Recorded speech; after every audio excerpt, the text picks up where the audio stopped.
The featured company is a paid client of Proactive Group Holdings, and this recording is disseminated by Proactive on its behalf.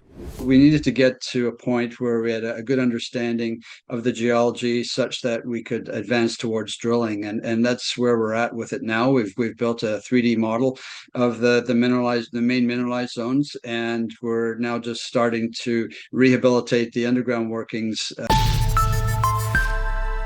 All right, welcome back inside our Proactive newsroom. And joining me now is Robert Archer. He is the CEO of Pinnacle Silver and Gold. And Bob, great to see you again. How are you?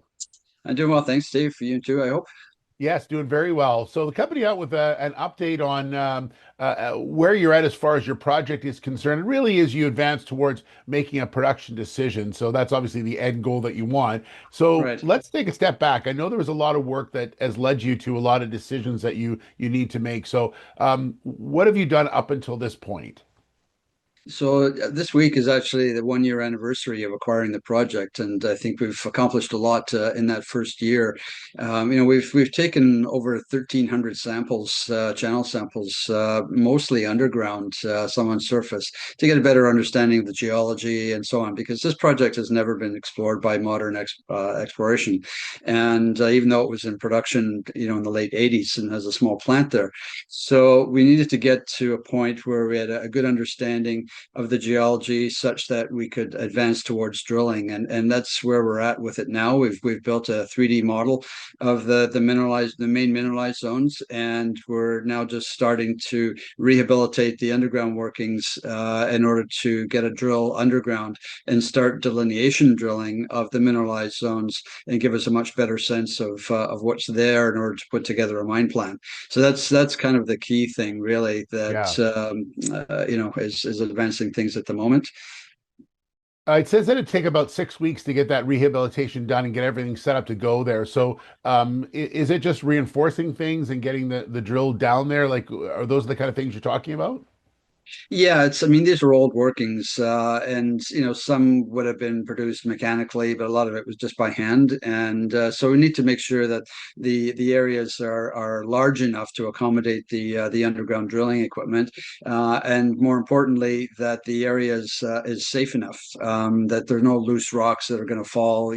So there's some work that needs to be done to really secure all of that and get everything ready. So that's the first step, and then once those drilling stations are ready, then we can move the drill underground.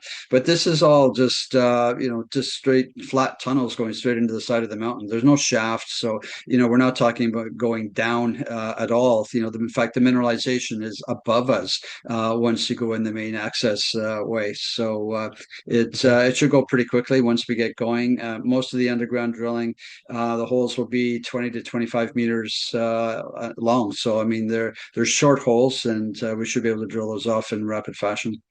So, according to the news release, late March, early April, you're hoping to start drilling. But in parallel with that, you're also going to be doing some surface work as well, and you've submitted an application for that.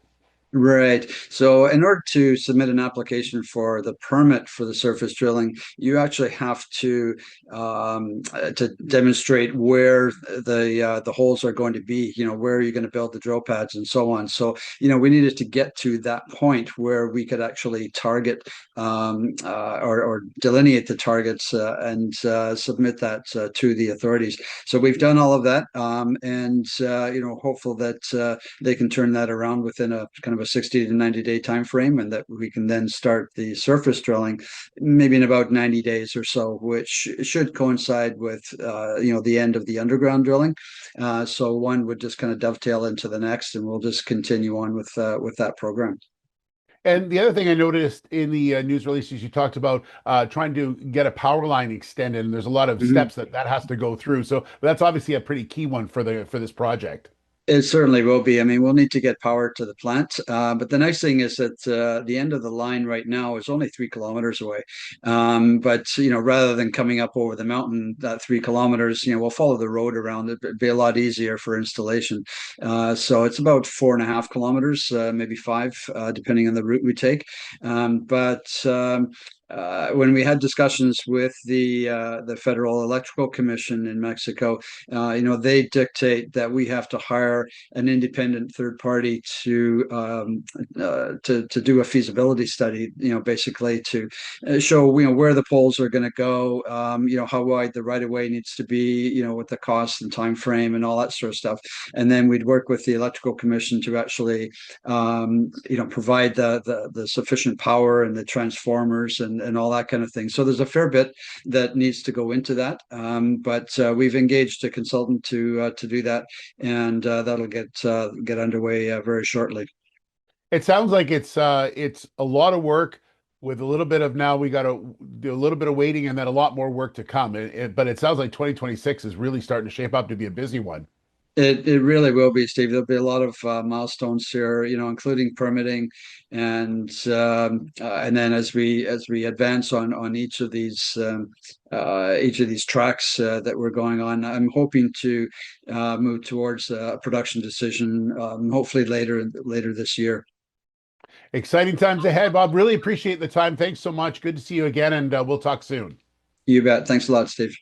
All right, there's Robert Archer, the CEO of Pinnacle Gold and Silver. The featured company is a paid client of Proactive Group Holdings, and this recording is disseminated by Proactive on its behalf. It is for informational purposes only and does not constitute investment advice, an offer, or a solicitation to buy or sell any securities. Viewers should conduct their own research and consult a qualified financial advisor before making investment decisions. The views expressed are those of the speaker and do not necessarily reflect those of Proactive Group Holdings, trading as Proactive Investors, or its affiliates. No responsibility is accepted for any loss arising from reliance on the information presented.